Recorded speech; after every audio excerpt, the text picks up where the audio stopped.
நாமத்தினாலே கூறி வந்திருக்கிற யாவரையும் நாங்கள் வாழ்த்தி வரவேற்கிறோம். இந்த நாளிலும் நாங்கள் ஆண்டுடைய வார்த்தைக்கு நாங்கள் கடந்து செல்ல இருக்கிறோம்.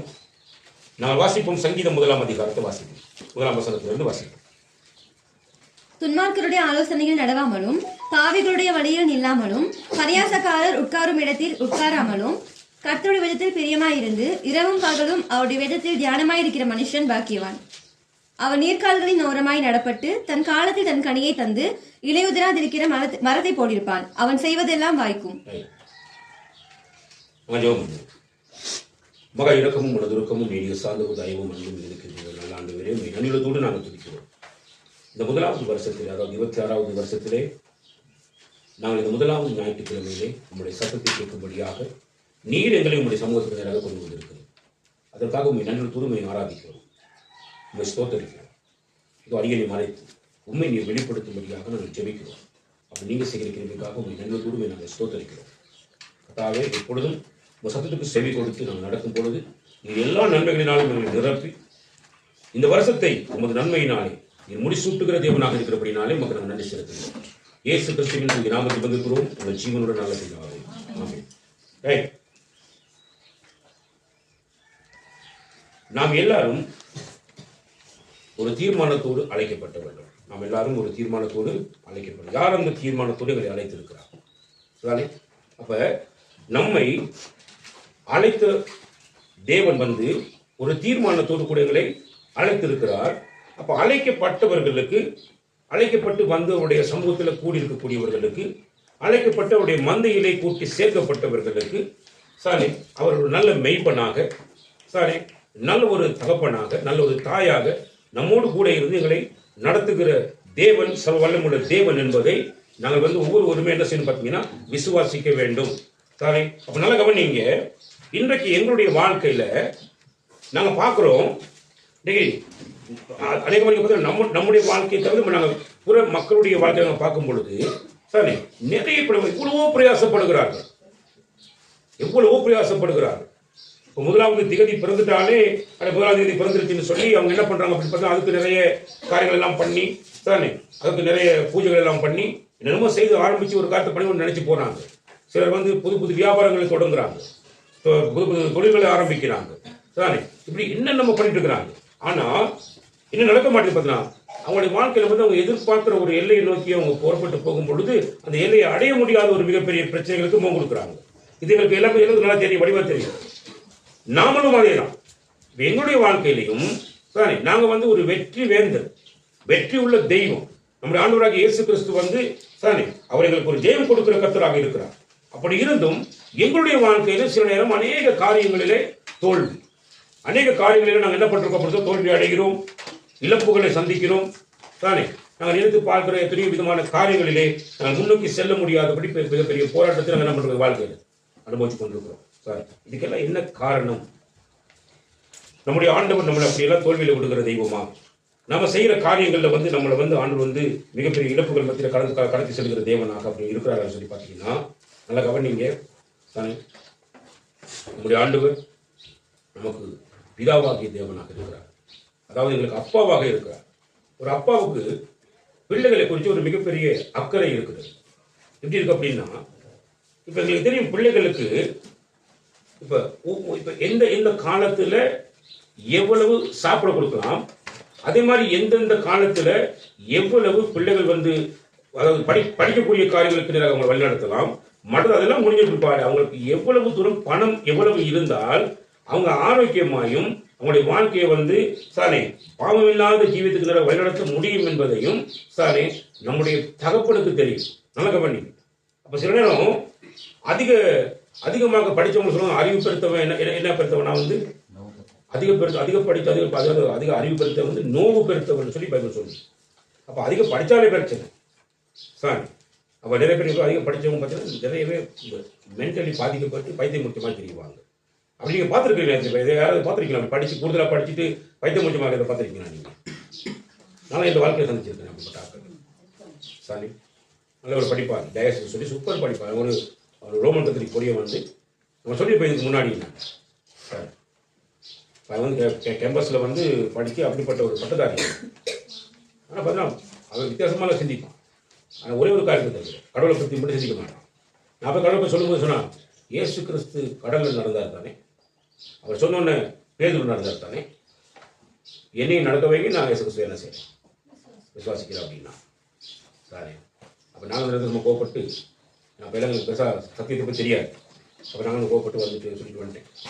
ஆனால் ஒரு நாள் போகும்பொழுது இந்த கசிப்பு விற்கிற ஒரு ஏரியாவில் கசிப்பு குடிச்சிட்டு அந்த சும்மா பேமெண்ட்டில் படுத்துக்குதான் உடம்பெல்லாம் பார்த்தா சும்மா பத்த அந்த ஊத்தையெல்லாம் அப்படி போய் பேமெண்ட்டில் படுத்துக்கிற நிலைமைக்கு ஆகிடும். பார்த்தீங்கன்னா இதுதான் மனுஷனுடைய நிலைமை. படித்தவங்க அப்படி ஆகிடும் சாரி. அது மாதிரி கூடுதலாக சாப்பிட்றவங்க நிலைமை எப்படின்னு உங்களுக்கு பார்க்கலாம். கூடுதலாக சாப்பிட்றவங்க நிலைமை எங்கே போய் நிற்கும் அப்படின்னு பார்க்கலாம் நீங்கள் சாரி. அப்போ அவங்க என்ன சொல்லுவாங்க, அவங்கள வந்து வேதம் சொல்லுங்க பெருவயிற்று சோம்பேறிகள்னு சொல்லு. கூட சாப்பிட்டு என்ன செஞ்சுருப்பாங்க, சோம்பேறியாகவே கிடப்பாங்க. அது அடுத்தது சரிதானே. அது அடுத்து கொஞ்சம் பணம் அதிகமாக இருந்தால் என்ன ஆகும், பணம் அதிகமாக இருந்தால் அவன் என்ன செய்வான், ஆண்டவரை மறுதளிச்சுட்டு போயிடுவான் இல்லையா அப்படின்னு சொல்லி வேதம் தெளிவாக சொல்லுவார். கூடுதலாகவே ஐஸ்வர்யவான்கள் வந்து தேவனுடைய ராஜ்யத்தில் என்ன செய்ய மாட்டாங்க, நுழைய மாட்டாங்க. அப்படி நுழைவது அது எப்படி இருக்குமோ, ஊசியின் காதில் ஒட்டகம் நுழையுமா போல் இருக்கும்னு சொல்லி இயேசு சொல்றாரு. அப்போ ரசிக்கப்பட மாட்டாங்களா, மனுஷனால் கூடாது தேவனாலே கூடும் என்று சொல்லி ஆண்டவருக்கு பிரதித்திரம் செலுத்துகிறார். ரைட், நல்லா கவனி. இங்கே நம்முடைய தகப்பனாகிய ஆண்டவர் தானே நமக்கு என்ன சொல்ல வருகிறார் என்றது மிக முக்கியம். என்ன சொல்ல வருகிறார் என்றது எங்களுக்கு மிக முக்கியம் சாமி. அப்ப நல்ல கவனிங்க. அவன் நீர் கால்களின் ஓரமாக நடப்பட்டு தன் காலத்தில் தன் கனியை தந்து இலையுதிராக இருக்கிற மரத்தை போட்டிருப்பான். அவன் செய்வதெல்லாம் வாய்க்கும். அப்ப செய்வதெல்லாம் வாய்க்கும் அப்படின்னா நாம எந்த காரியத்தை செய்வதற்காக நாங்க தீர்மானம் பண்றோமோ, எந்தெந்த தீர்மானத்துல நாங்க வந்து இந்த வருஷத்துல ஒரு முடிவை எடுத்து நாங்க வந்து இப்படி காலையில் பண்ணணும்னு எதிர்பார்க்கிறோமோ, இதுல எல்லாத்துலயுமே ஒரு மிகப்பெரிய வெற்றியை நாம சந்திக்க வேண்டும் என்றால் தானே நாங்க என்ன செய்ய வேணும் அப்படின்ற ஒரு காரியத்தை பற்றி தான் நீங்க வேதத்தில் நாங்க பார்க்கிறோம். அப்ப நாங்க காலையில கூட நாங்க இந்த அதிகாரத்தை தான் நாங்க தியானிச்சோம். நல்ல கவனி. அப்ப இந்த உலகத்துல பலவிதமான மக்கள் கூட்டம் என்ன பண்றாங்க அப்படின்னா இருக்கிறாங்க. அப்ப இதுல வந்து அதை முதலா படி கொடுத்த மாதிரி தான், அதாவது கிரியைகள், இரண்டாவது கிருபை. அதாவது கிருபை அல்லது கிரியைகள். இந்த கிரியைகள் தானே மனிதனுடைய சட்டத்திட்டங்களுக்கும் அவருடைய நீதி சட்டத்துக்கும் இணங்கி செயல்படக்கூடிய காரியங்கள் தான் இந்த கிரியைகள் என்று சொல்லப்படுகிறதான காரியம். அப்ப அவங்க வந்து தன்னுடைய வாழ்க்கையில தானே நான் நீதி செய்தால், நான் நல்லது செய்தால், தான தர்மங்கள் பண்ணினால், புண்ணியங்கள் செய்தால் தானே நான் வந்து ஆண்டவருக்கு பிரியமானவனாக இருப்பேன், நான் பரலோக ராஜ்யத்துக்கு என்ன செஞ்சிருவேன், நான் போயிடுவேன் என்று சொல்றதான ஒரு மிகப்பெரிய பாதையில செல்லக்கூடிய ஒரு மிகப்பெரிய கூட்டம் இந்த உலகத்துல இருக்குது. அப்ப இவங்களுக்கெல்லாம் பரலோக ராஜ்யம் கிடைச்சிடும் சொல்லி அவங்க நினைக்கிறாங்க, சொர்க்கத்துக்கு போயிடுவோம்னு நினைக்கிறாங்க. ஆனா இதெல்லாம் நடைமுறையில சாத்தியமாகுமான்னு பாத்தீங்கன்னு சொன்னா உண்மையிலேயே தேவனுடைய வார்த்தையின்படி ஆண்டவராகிய இயேசு கிறிஸ்துவை, அதாவது ஒவ்வொரு மனிதனுடைய பாவத்துக்காகவும் தன் ஜீவனை கொடுத்து பாவ மன்னிப்பின் நிச்சயத்தை கொடுக்கும்படியாக இந்த உலகத்துக்கு வந்த உலக ரட்சகரை யாரெல்லாம் விசுவாசிக்கவில்லையோ அவங்க எத்தனை தான தர்மங்கள் பண்ணினாலும் சரி, எத்தனை புண்ணியங்கள் பண்ணாலும் சரி, புண்ணிய நதிகள்ல போய் குளிச்சாலும் சரி, அவங்க எவ்வளவு பண்ணினாலும் அவங்க பரலோக ராஜ்யத்துக்கு நேராக என்ன செய்யப்பட மாட்டாங்க, வழிநடத்தப்பட மாட்டாங்க. காரணம் தானே அவங்க ஆண்டவராகிய இயேசு கிறிஸ்துவை விசுவாசிக்கிறது மூலமாக ஒரே ஒரு காரியம் அவங்களுக்கு விசேஷமா கிடைக்கும் அப்படின்னு பாத்தீங்கன்னா, பாவ மன்னிப்பாகிய மீட்பு என்ன செய்யும் அவங்களுக்கு கிடைக்கும். அப்ப பாவ மன்னிப்பாகிய மீட்பு யாருக்கு கிடைக்கலையோ அவங்க எத்தனை தான தர்மங்கள் பண்ணி எத்தனை விதமான நீதியை நாங்கள் நீதி செய்யறோம், நாங்கள் அநியாயம் செய்யல, ஒரு எறும்பை கூட நாங்கள் மிச்சத்தில்லைன்னு சொன்னாலும் அப்படிப்பட்டவருடைய வாழ்க்கை வந்து ஒரு மிகப்பெரிய கேள்விக்குறியாக என்ன செஞ்சிடும், இறுதிவிடும். நல்ல கவனி சாரி. அப்ப இன்றைக்கு நம்ம பார்க்கிறோம் உலகத்துல எல்லாமே பொருளாதாரங்கள்ல பயங்கரமான வீழ்ச்சி, பொருளாதாரங்கள் நெருக்கடி, எங்க பார்த்தாலும் சதானே பயங்கர விலை. காசு எடுத்துட்டு போனோம்னு சொன்னா எங்களுக்கு வந்து அந்த காசுக்கான சாமான்களை வாங்கிட்டு வரதுக்க முடியாது. ஏன்னா அவ்வளவு எல்லா விலையாக இருக்கும். அப்ப அப்படினால நாம வந்து சும்மா சரி ஒரு மணித்தியாலத்தை ஒரு நாளை கூட நம்ம வீணாக்கிடக்கூடாது. அப்போ ஒவ்வொரு நாளும் நம்ம என்ன பண்ணணும், நம்ம வேலை செய்யணும், நம்ம சம்பாதிக்கணும் தானே. நம்ம பிள்ளைகளுக்கு சரி, நம்ம எல்லா தேவைகளுக்கும் சரி, மற்றவங்க உதவி செய்யறதும் சரி, ஊழியத்துக்கு கொடுக்குறாலும் சரி, நான் கட்டாயம் வேலை செய்தான் ஆகணும் என்றதான ஒரு நிலைப்பாடு இந்த மனுஷனுக்குள்ள இன்னைக்கு என்ன செய்யுது பார்த்தீங்கன்னா இன்னைக்கு இருக்கு. பார்த்தீங்கன்னா வெளிநாடுகள் எல்லாம் அதிகமான டைம் அநேக ஜனங்கள் என்ன பண்ணிருக்காங்க, வேலை செய்து கொண்டு தான் இருக்கிறாங்க சாரி. ஆனாலும் இது எல்லாத்திலையும் விட எவ்வளவு வேலை பளுக்கள் இருந்தாலும், எவ்வளவு தேவைகள் எங்களுடைய வாழ்க்கையில அதிகமாக இருந்தாலும், கடவுள் கொடுக்கிற வார்த்தைக்கு நாம கீழ்ப்படிந்து அவர் சொன்ன பிரகாரமாக அவருடைய சமூகத்தில் நாங்கள் அவரை நாடி இருக்கிற போதுதான் எங்களுடைய வாழ்க்கையில வந்து சதானே நாங்கள் வெற்றியை காண முடியும். இல்லாட்டி ஒரு நாள் எங்களுடைய வாழ்க்கையில் வெற்றி என்ன செய்யலாம், காண முடியாது. சாரி, அப்போ வந்து முதல் வசனம் சொல்லுகிறது, இந்த உலகம் துன்மார்க்கத்தை நோக்கி போகிறது, கிரிகைகளை நோக்கி போகிறது. சாரி, இப்போ நீங்கள் பார்த்தீங்கன்னா கிரிகைகளை நோக்கி போகிறது சொல்லும்போது இதில் நீங்கள் இப்போ நிறைய காரியங்கள் நீங்கள் பார்க்கலாம். சாரி, உதாரணத்துக்கு வந்து இங்கே பார்த்தீங்கன்னா இஸ்லாமியர்களை நீங்கள் எடுத்துக்கிட்டீங்கன்னா அவங்களுடைய தொழுகையே எப்படி இருக்கும் அப்படின்னு பார்த்தீங்கன்னா கிரியைகள் சம்மந்தப்பட்டதாக தான் தொழுகை இருக்கும். அதாவது அவங்க கை கழுவுறது, சாணி காது கழுவுறது, சாணி பொங்கல் விடுறது, மாதிரி கை காலெல்லாம் கழுவிட்டு போகிறது, மாதிரி கழுவுதல் கூட சொல்லுவாங்க. வந்து அப்படி கழுவாமல் போயிட்டு இப்போ வடியில் போய் உட்காந்தா அது நஜீஸ் அப்படிம்பாங்க. சாணி நல்ல கவனி. அப்போ அவங்க தொழுகையில் கூட எல்லாமே அவங்களுடைய செய்கைகள் மூலமாக தான் என்ன பண்ணுவாங்கன்னு பார்த்தீங்கன்னு சொன்னால் தொழுகையை ஏற்படுத்துவாங்க. இதே போல தான் நீங்கள் பார்த்தீங்கன்னா வேற நீங்கள் பார்த்தீங்கன்னா சைவ மதங்களை நீங்கள் பார்த்தீங்கன்னா அவங்களும் அவங்களுடைய தொழுகையை எப்படி காண்பிக்கும் அப்படின்னு பார்த்தீங்கன்னா எல்லாம் செய்கைகள் வழிபாடாக தான் உண்டு. அவங்க என்ன செய்வாங்க, அங்கம் பிறடுவாங்க, இல்லாட்டி தோப்புக்காரணம் போடுவாங்க, சாணி இப்படியான பல பல காரியங்களை பண்ணி தான் அவங்க என்ன பண்ணுவாங்கன்னு சொன்னால் கடவுளை ஆராதிக்கிறேன்னு சொல்லுவாங்க. சாணி அதே போல தான் நீங்கள் பார்த்தீங்கன்னா அன்றைய கத்தோலிக்கர்களுடைய வாழ்க்கையிலும் பார்த்தீங்கன்னா அவங்களும் அதே மாதிரி தான். சாணி எல்லாமே செய்கை வழி மூலமாக தான் அநேக காரியங்களை பண்ணிட்டு இருப்பாங்க. சாரி, நிறைய சபைகள்லையும் கூட நீங்க பாத்தீங்கன்னா புதிய என்னது உபதேசங்கள்லாம் எப்படி வருதுன்னு பார்த்தீங்கன்னா நீங்க இப்படி இருந்தால் தான் கருத்துக்கு பிடிக்கும். சாரி, அப்ப நீங்க வந்து நீங்க தோடு போடாமல் இருக்கலாம். சார் நீங்க நல்ல உறுப்புகள் இருந்தால் அதெல்லாம் காட்டி வச்சுட்டு வெள்ளை உறுப்பு கொடுக்கணும். ஆம்பளை பிள்ளைகள்லாம் நீங்க வந்து ஆம்பளைகள்லாம் வந்து நீங்க என்ன செய்யணும் அப்படின்னா நீங்க மீசையெல்லாம் மொட்டை அடிச்சுட்டு சாரி நீங்க வந்து இப்போ பைபிள் செய்தி பரிசுத்த கன்னிகைகளாக எனக்கு முன்பாக நிற்கிறோம் சொல்லிக்கிறாரு. அப்படின்னா நீங்களாம் பெண்கள் கூட்டமாக இருக்கிறீங்க. அப்போ நீங்களாம் பெண்கள் மாதிரி என்ன செய்யணும், மீசையெல்லாம் மொட்டை அடிச்சுட்டு பெண்கள் மாதிரி என்ன செய்யணும் வந்து நீங்க நிற்கணும் அப்படின்னு சொல்லுவாங்க. சாரி இப்படியெல்லாம் சொல்லி இந்த மாதிரி கிரிகள் மூலமாக தான் தேவனை மையப்படுத்தலாம்னு சொல்லி நிறைய பேருடைய கருத்து. ஆனால் நல்ல கவனிங்க, ஆண்டவராகிய தேவன் சாரி அவருடைய கிருபை மூலமாக தான் எங்களுக்கு ரட்சிப்பை தந்திருக்கிறார். அப்ப அவருடைய கிருபை மூலமாக எங்களுக்கு ரட்சிப்பை தந்திருக்கிறான்னு சொன்னா அவருடைய கிருபைக்குள்ளாக தான் எங்களுக்கான சகல ஆசீர்வாதத்தை என்ன பண்ணிருக்கிறாங்க வச்சிருக்கிறார். அப்ப புதிய வருஷத்தினுடைய முதலாவது நாளிலே நாங்கள் புதிய வருட பிறப்பன்றைக்கு நாங்கள் பார்த்த அந்த வசனம் என்ன பண்ணி பார்த்தீங்கன்னு சொன்னா தானே 2 பேதுரு புத்தகம் 1 அதிகாரம் 3 வசனம் வாசிங்க. தம்முடைய மகிமையினாலும் காருண்யத்தினாலும் நம்மை அழைத்தவரை அறிகிற அறிவினாலே ஜீவனுக்கும் தேவ பக்திக்கும் வேண்டிய யாவற்றையும் அவருடைய திவ்ய வல்லமையானது நமக்கு தந்துள்ளதுமன்றி. நல்ல கவனிங்க தானே, நம்மை அழைத்தவரை அறிகிற அறிவினாலே. அப்ப நம்மை அழைத்தவர் ஒரு தீர்மானத்தோடு கூட எங்களை அழைத்திருக்கிறார். அப்படி தீர்மானத்தோடு கூட அழைத்த தேவன் நல்ல கவனிங்க. இப்ப நம்முடைய பிள்ளைகள் வந்து படிக்கிற காலத்தில் நாம தான் படிக்கிறதுக்கான சகலத்தை பண்ணி கொடுத்துட்டு இருக்கோம், பெற்றோர்கள் தான் செஞ்சிட்டு இருக்கோம். அதே மாதிரி பிள்ளைகள் வளர் வரைக்கும் அவங்களுக்கு சாப்பாடு கொடுக்குறது சகல காரியத்தையும் யார் பண்ணிட்டு இருப்போம், பெற்றோர்கள் தான் பண்ணிருப்பாங்க. ஒரு காலகட்டம் வருகிற பொழுது அவர்கள் வந்து தாங்க வேலை செஞ்சு அதுக்கப்புறம் அவங்கள வளர்த்த பெற்றோரை கவனிக்கக்கூடிய நிர்பந்தத்துக்கு தள்ளப்பட்டு அவங்க தங்களுடைய கடமைகளை செய்ய வேண்டியதாக மாறுகிறாங்க. அப்ப நம்முடைய தகப்பன், நம்முடைய பிதா நம்முடைய அழைத்திருக்க அப்படின்னா தானே அழைத்தவர் என்ன செய்வார் அப்படின்னா நம்ம ஆண்டவரோடு கூட அவருடைய அழைப்புக்கு ஏற்ற பிரகாரமாக அவருடைய தீர்மானத்துக்கு ஏற்ற பிரகாரமாக நாம கடந்து செல்ல வேண்டிய சகல காரியங்களையும் அவர் எங்களுக்கு அருள் செய்கிற தெய்வமாக இருக்கிறார். அவர் எங்களுக்கு தருவார். அப்ப அவர் தந்தாதான் எங்களுக்கு நடக்க முடியும், அவர் தரலன்னா எங்களுக்கு நடக்க முடியாது. நல்ல கவனிங்க. அப்ப அவருடைய திவ்ய வல்லமையானது தானே என்ன மாதிரியான காரியங்களுக்கு தந்து, முதலாவது ஜீவனுக்கும், முதலாவது வாழ்க்கைக்கும், இரண்டாவது தேவ பக்திக்கும், முதலாவது வாழ்க்கைக்கும் இரண்டாவது தேவ பக்திக்கும். அப்ப வாழ்க்கை என்பது நல்ல கவனிங்க, வாழ்க்கை அதாவது எப்படிப்பட்ட வாழ்க்கை அப்படின்னா சதா காலமான வாழ்க்கை, நித்தியத்துக்கு நித்தியமான வாழ்க்கை. அப்ப இந்த உலகத்தில் வாழ்கிற மக்களுடைய வாழ்க்கையெல்லாம் ஒரு குறிப்பிட்ட காலத்தில் ஆகி போயிடும்.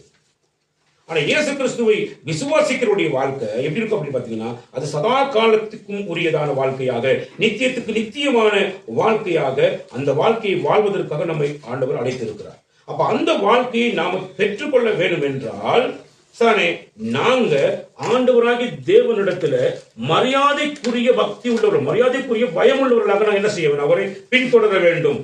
பக்தி என்ன அப்படின்னா மரியாதைக்குரிய பயம். அப்ப நம்ம பக்தியை எப்படி பார்க்கிறோம் அப்படின்னா நம்ம நிறைய பேர் பக்தின்னு சொல்லி என்ன பண்றாங்க அப்படின்னா அவங்க அதாவது தேவன் வந்து தங்களை தண்டிச்சிருவாங்க, கடவுள் வந்து உங்களை கொண்டு போடுவாங்க, நீ அதை பண்ண கைகால வெட்டிடுவார், கைகால எடுத்துருவார்ன்ற மாதிரி ஒரு பெரிய பயத்தோடு கடவுளை ஆராதிக்கக்கூடிய மிகப்பெரிய ஒரு கூட்டம் என்ன பண்றாங்கன்னா இந்த உலகத்துல அநேக ஜனங்கள் இந்த மாதிரி தான் வாழ்ந்துட்டு இருக்கிறாங்க. பயத்துல தான் அவங்க கடவுளையே கும்பிடுறது. வேற கடவுளை என்ன செய்ய மாட்டாங்க, அவங்க கும்பிட மாட்டாங்க. நம்முடைய தேவன் அப்படி அவர் மரியாதைக்குரிய தேவன். ஏன் அப்படின்னா, நான் கேட்காமலேயே அவர் எனக்காக இந்த உலகத்துக்குள்ள இறங்கி வந்து என் பாவத்துக்காக, என்னுடைய அக்கிரமத்துக்காக தன்னுடைய ஜீவனை கொடுத்தவர். எனக்காக அவர் பழியை சுமந்து கொண்டவர். எனக்காக என்னுடைய தண்டனை அவர் மீது போட்டுக் கொண்டவர். சரி, அப்ப அப்படிப்பட்ட அந்த தேவனுடைய அந்த மிகப்பெரிய அந்த கிருபை எப்படி என் மேல வச்சுக்கிற அவருடைய அன்பை வெளிக்காட்டுகிறது. அவருடைய அன்பினுடைய மிகப்பெரிய ஆழத்தை எங்களுக்கு வெளிக்காட்டுகிறது. அன்பினுடைய உயரத்தை வெளிக்காட்டுகிறது. ஆனபடினால அவர் மேல எங்களுக்கு பயம் இல்லை வரணும். என்ன பண்ணீங்க, அவர் மேல என்ன வரணும் எங்களுக்கு, அதாவது மரியாதைக்குரிய அன்பு நிறைந்த பயம் வரணும். அன்போடு கூடின ஒரு பயம் வரணும். அதனால அன்பை பார்க்க அப்பாவுக்கு பிள்ளைகள் எப்படி நடந்து கொள்ளலாம் அப்படின்னு பத்தி சொன்னா, அப்பாவுக்கு ஒரு மரியாதை கொடுப்பாங்க. அப்பா அம்மா என்ன செய்வாங்க, அவங்க அன்பு காட்டுவாங்க. அப்பாவுக்கு ஒரு பயத்தை என்ன செய்வாங்க, அவங்க கீழ்ப்படுகிறத காட்டுவாங்க.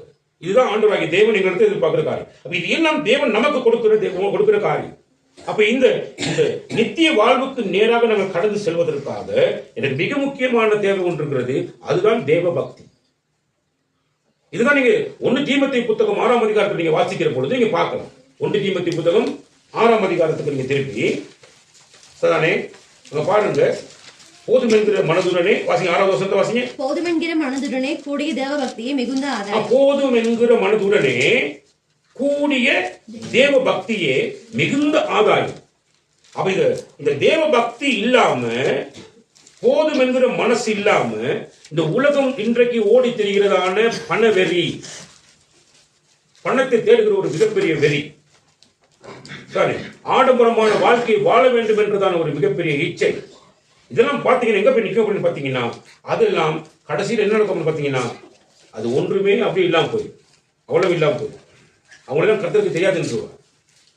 சரி, அப்ப நல்ல கவனிங்க. அப்ப போதுமென்கிற மனதுடனே கூடிய தேவ பக்தியை மிகுந்தார். தேவ பக்தி எனக்குள்ள வர வேண்டும் என்றால் நான் கர்த்தருடைய வார்த்தைக்கு செவி கொடுக்க வேண்டும். நீ துன்மார்க்கனுடைய ஆலோசனைக்கு என்ன செஞ்சிடாது. துன்மார்க்கன் அவன் கிரிகைகளை மேன்மைப்படுத்திக் கொண்டு கிருபையை விருதாவாக்கிடுவான். தேவ கிருபையை இன்னைக்கு யாருமே நாடுகிறது இல்லை. தேவ கிருபையை வீணாக்கிடுவான். அவனுடைய செய்கைகள்ல தான் எல்லாத்தையும் பண்ணிருப்பான். மாலை கட்டி போட்டாதான் கடவுள் என்ன செய்வார், இந்த மகிழ்ந்து எங்களை ஆசீர்வதிப்பார்னு சொல்லி அவன் நினைக்கிறான். அவ்வளவு சரி, அநேக காரியங்களுக்கு கூட சமைச்சு பரிமாறி படைகள் போடுகிறது கூட தங்களுடைய கடவுள்களை சந்தோஷப்படுத்தலாம்னு நினைக்கிறாங்க. இது அவங்களுடைய செய்கைகளை காண்பிக்கக்கூடிய காரியம். அதுல எல்லாம் ஒரு நாளும் கடவுளை யாருமே என்ன செய்யலாது. உலகத்துல எத்தனையோ கடவுள்கள் உண்டு இருக்கலாம். நமக்கு ஒரே தேவன் இருக்கிறார். அந்த ஒரே தேவன் நமக்கு யாராக பண்ணா, அப்பாவா இருக்கிறார். அந்த அப்பா தன்னுடைய பிள்ளைகளுக்கு என்ன எவ்வளவு இருந்தா அவங்க எப்படி ஆரோக்கியமா இருப்பாங்கிறது முழுமையாக அறிந்த தெய்வம். அப்படினால ஆண்டவர் இயேசு கிறிஸ்துவை பின்பற்றி அவருடைய வசனத்தை கேட்டு நடக்கிறவர்களுக்கு அதிகமா பணத்தை கொடுக்கறதும் இல்லை, அதிகமாக சாப்பிட கொடுத்து சோம்பேறியாக்குறதும் இல்லை, அதிகமாக அறிவை கொடுத்து அவங்க நோவு பெறுவதாக தெரிய பண்ணுகிறவரும் இல்லை. அப்படிங்கிறனால தெளிவாக புரிஞ்சு கொள்ள வேண்டும். நாங்கள் பேசுற வார்த்தைகள் நீங்க கேட்க வேண்டும். அப்ப எங்களுக்கு அன்றாடம் என்ன தேவை, அவைகளை கர்த்தர் எங்களுக்கு அதை ஜெபிக்க சொல்லும் பொழுது சொல்லிக் கொடுக்குறாரு. அன்றன்று அப்பத்தை இன்று எங்களுக்கு தாரும் என்று சொல்லி ஜெபிங்க அப்படிங்கிறார். அன்றன்று அப்பத்தை இன்று எங்களுக்கு தாரும் இல்லையா. ஒரு தேவ பக்தி உள்ள மனுஷன் ஜெபிக்கும் பொழுது சொல்றாங்க, நீதிமொழி புத்தகம் 30ஆம் அதிகாரத்துல ஆகூர் என்று ஒரு மனுஷன் இருக்கான். அவனுடைய ஜெபத்தை நீங்க பார்த்தீங்கன்னா அவன் வித்தியாசமா ஜெபிப்பான். நீங்க வாசிங்க அவனுடைய ஜெபத்தை எடுத்தவன்.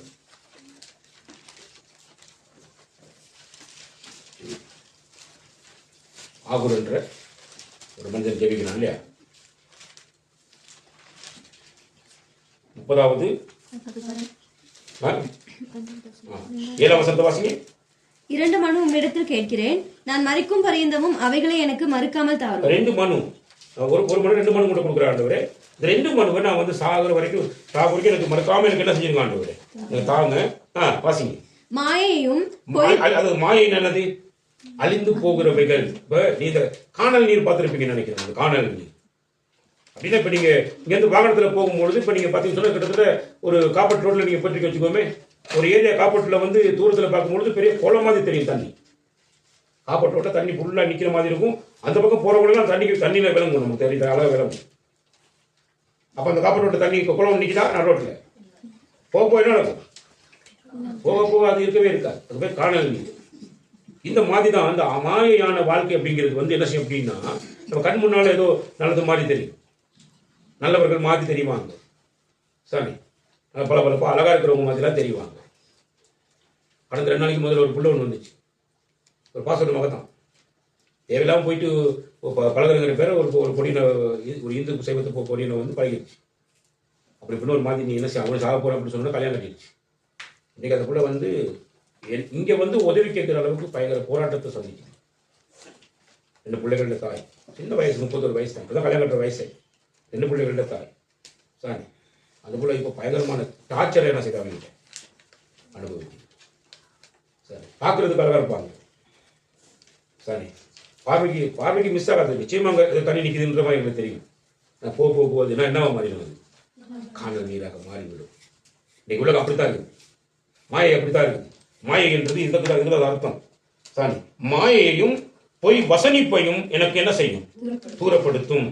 வசனி, தரித்திரத்தையும் ஐஸ்வர்யத்தையும் எனக்கு கொடாதீங்க. தரித்திரத்தையும் ஐஸ்வர்யத்தையும் எனக்கு கொடுக்காதீங்க. அப்ப தரித்திரம் என்னது, தரித்திரியம் வந்து என்று வாழ்க்கை இருந்துச்சுன்னா நான் பிச்சை எடுத்து என்ன செய்வேன். அடுத்த வருஷம் வாசிக்கு 9 வசனத்தை, நான் பரிபூர்ணம் அடைகிறதினால் மறுதளித்து கர்த்தர் யார் என்று சொல்லாத படிக்கும், தரித்திரப்படுகிறதினால் திருடி என் தேவனுடைய நாமத்தை வீணிலே வழங்காத படிக்கும், என் படியே எனக்கு அளந்து என்னை போஷித்தருளும். அருமையான ஜெபம், மிக மிக அருமையான ஜெபம். சாரி, நான் பிச்சைக்காரனா இருந்தான், நான் திருட பொய் சொல்லுவேன், திருடுவேன், பல சாப்பாட்டுக்காக பல பொய், சாரி சாப்பாட்டுக்காக அதுக்குன்னு எல்லா பக்கமும் போயிட்டு திருடி நாசமாக போயிடுவேன், உங்களை நாமத்தை தோச்சிடுவேன். அதிக பணம் கொடுத்தீங்கன்னா, பணம் அதிகமாக வந்துச்சுன்னா என் மைண்ட் பூரா எங்க இருக்கும் அந்த பணத்தில் தான் இருக்கும். பணத்தை போட்டு பணத்தை எடுத்துட்டு போற இந்த சூழ்நிலை ஓடிட்டு பண்ணி தவிர மற்றபடி நான் என்ன செய்ய மாட்டேன், உங்களுடைய நாமத்தை என்ன செய்ய மாட்டேன், நான் தேட மாட்டேன். அனுப்பினால எனக்கு அண்ணனுக்கு என்ன தேவையோ அதை எனக்கு அளந்து என்ன என்ன செய்யும் நீங்க போசி. அருமையான ஜெபம். நீங்க நல்லா யோசிச்சு பாருங்க. இவன் ஜெபிச்ச ஜெபம் பிழையான ஜெபமா, ஒரு பிழையான வார்த்தையினால ஜெபிச்சுட்டானா, எப்படி ஜெபிச்சிருக்கிறான்? அவன் மிகவும் தெளிவாக ஆவியானுடைய துணை கொண்டு என்ன பண்ணிக்கிறான், ஜெபிச்சிருக்கிறான்.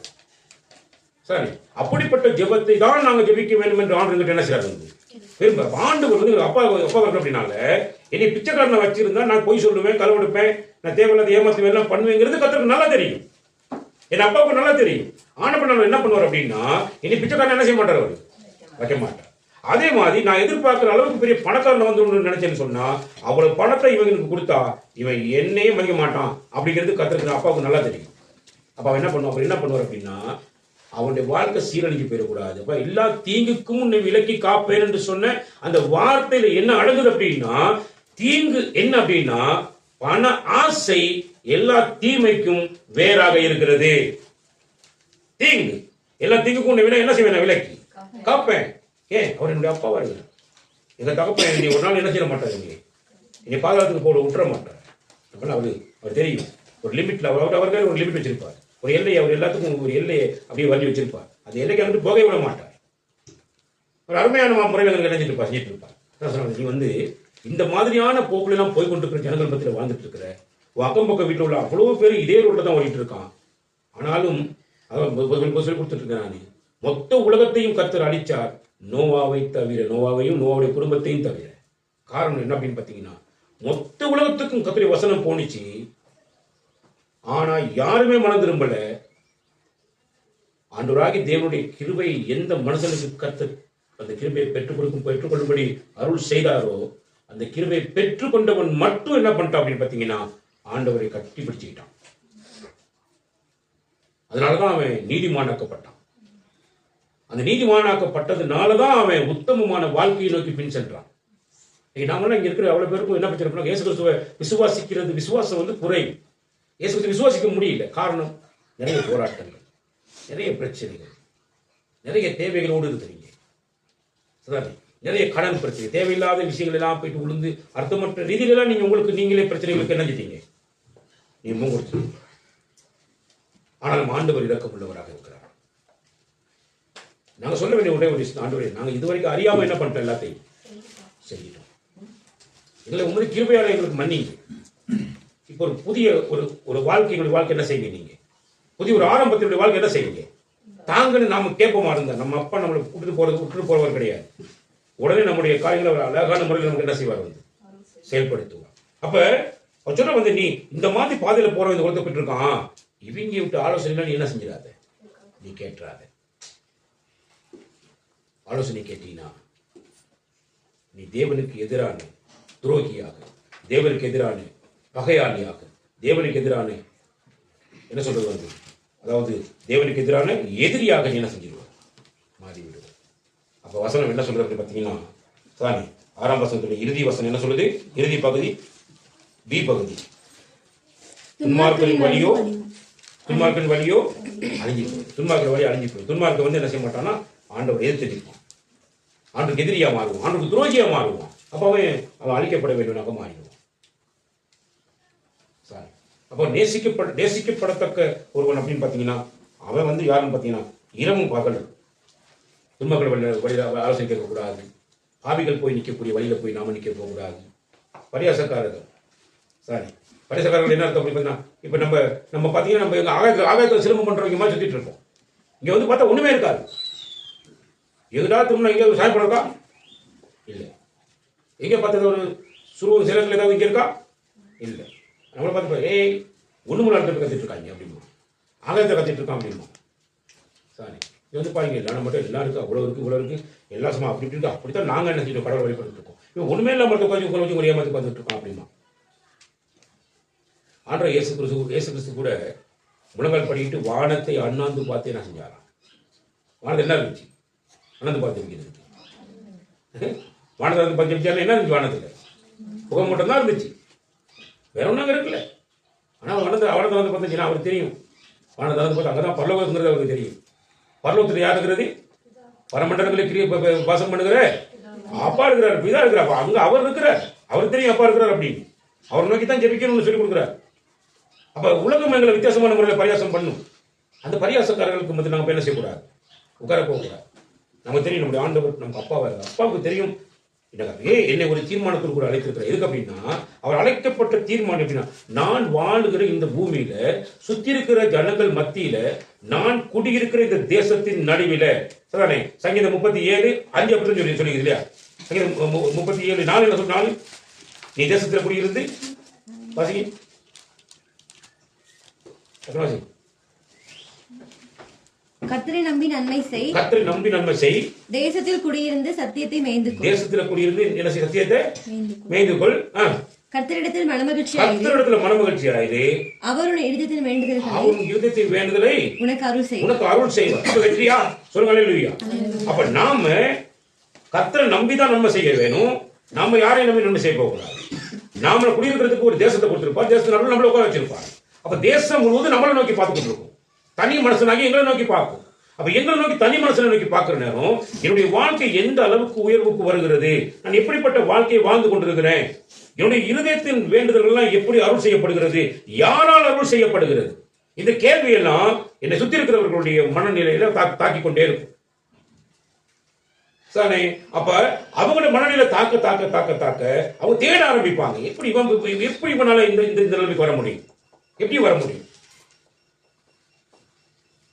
இரவு பகல கஷ்டப்பட்டு வேலை செய்ய எனக்கு ஒன்றும் பண்ண முடியல, இவனுக்கு எப்படி முடியும், இவன் எப்படி பண்றான், இவன் எப்படி இவன் இருந்தது நினைக்கிறதெல்லாம் செஞ்சு போடுறான், எப்படி நடக்குது அப்படின்ற ஒரு கேள்வியோடு கூட நம்மை நோக்கி பார்க்கிற கண்கள், ஒரு தேசமே நம்மை நோக்கி பார்க்கும். அது காரணம் நம்ம யாரை நம்பி நன்மை செய்யணும், கர்த்தரை நம்பி நம்ம என்ன செய்யணும், நன்மை செய்யணும். கர்த்தர் நம்ம யாரு, அப்பாவாக இருக்கிறார்.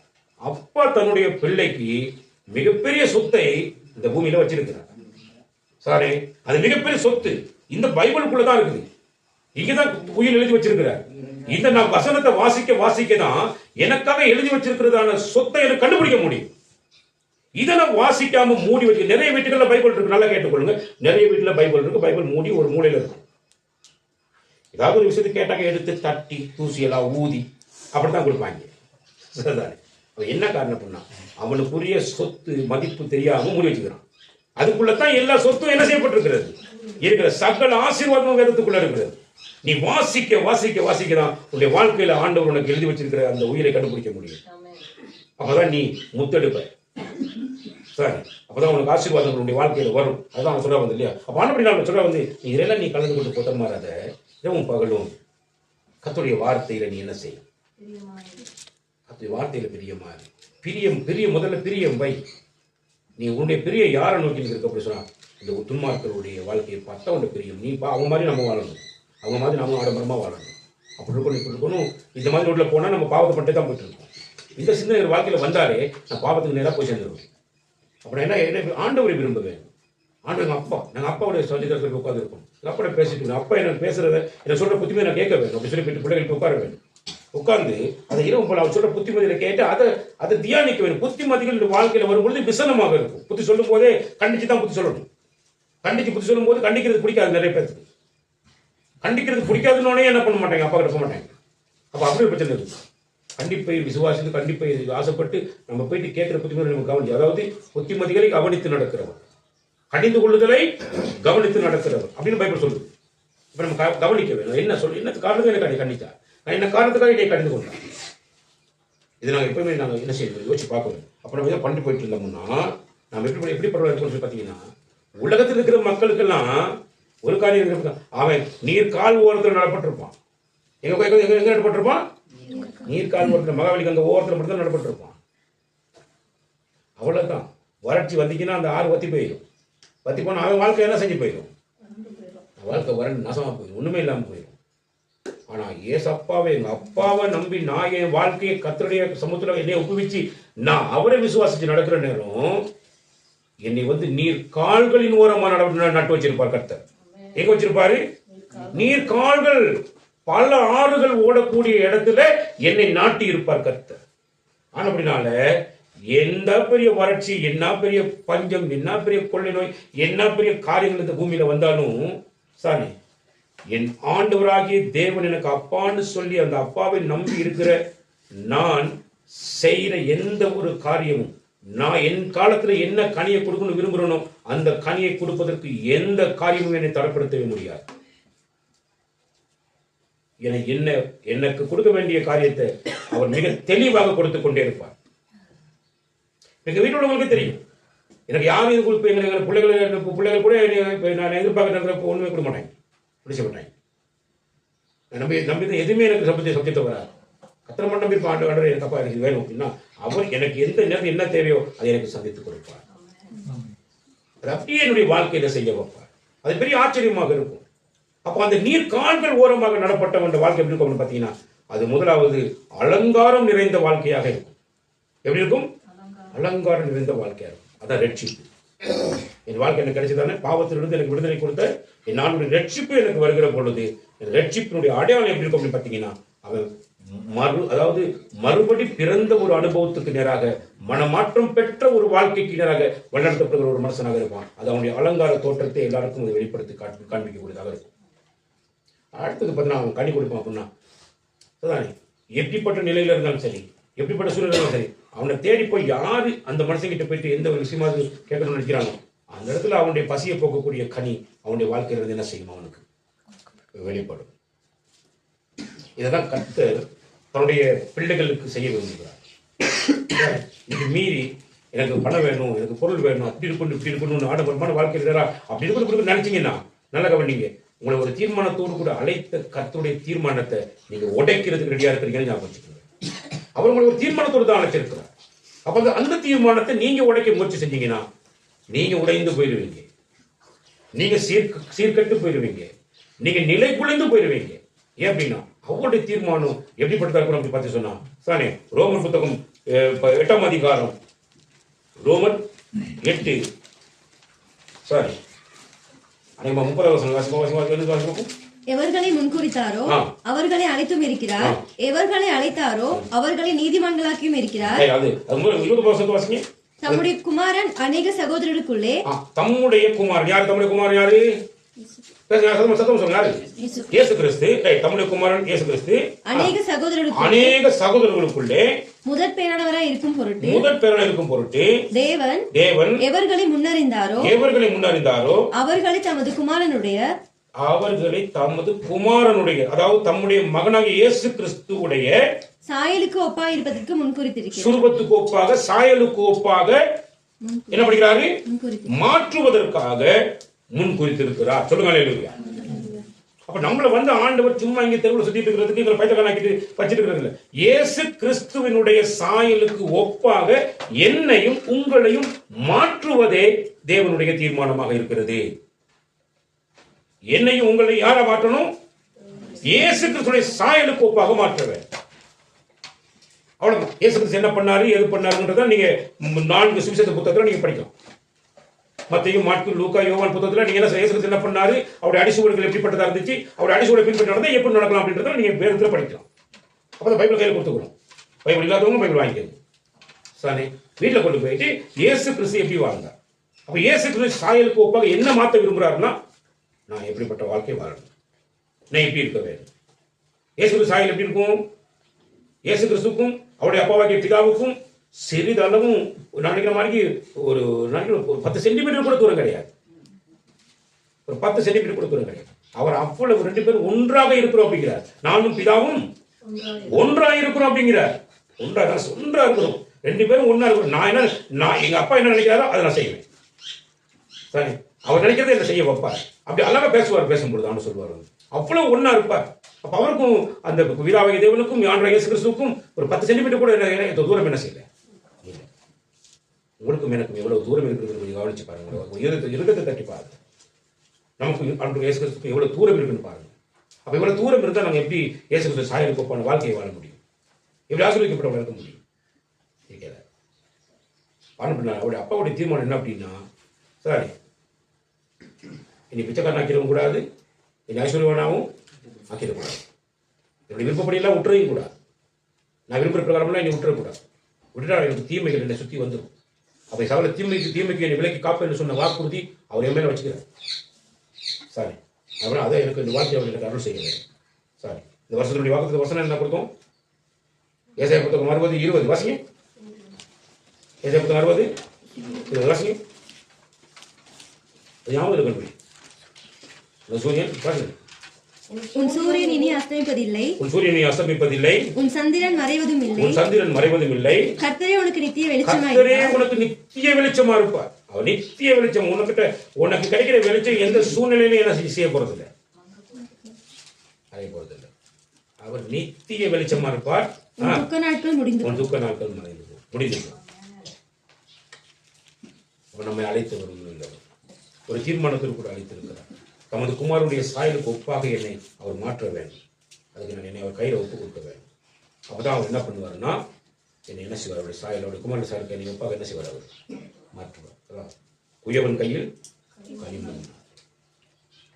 நீங்க தான் என்னை என்ன செய்யணும் ஆண்டவரே, நல்ல ஒரு பாத்திரமாக வணிந்தெடுக்க வேண்டும். கர்த்தருக்கு ஒப்பு கொடுங்க. கர்த்தர் உங்களை ஆசீர்வதிப்பார். ஆமென்.